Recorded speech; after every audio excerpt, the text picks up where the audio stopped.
بسم اللہ الرحمن الرحیم۔ السلام علیکم ورحمۃ اللہ وبرکاتہ۔ روزے داروں کے لیے وعید۔ حضرت ابو ہریرہ رضی اللہ عنہ نے بیان کیا کہ رسول اللہ صلی اللہ علیہ وسلم نے فرمایا، کتنے ہی روزے دار ہیں جن کو ان کے روزے سے سوائے پیاس کے کچھ حاصل نہیں ہوتا، اور کتنے ہی شب بیدار ہیں جن کو ان کی شب بیداری سے سوائے بیداری اور بے خوابی کے کچھ حاصل نہیں ہوتا۔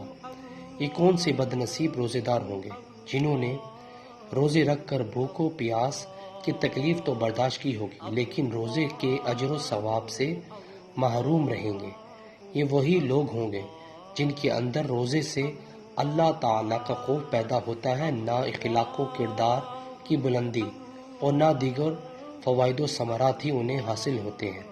حوالہ موجود ہے۔ ویورز، اللہ تعالیٰ سے دعا ہے اللہ تعالیٰ ہمیں بھی روزے کو اسلام کے احکامات کے مطابق روزے رکھنے کی توفیق عطا فرمائے، اور ہمیں 5 وقت تکبیر اللہ سے نماز پڑھنے کی بھی توفیق عطا فرمائے۔ ویڈیو کو شیئر کریں۔ جزاک اللہ۔ السلام علیکم ورحمۃ اللہ وبرکاتہ۔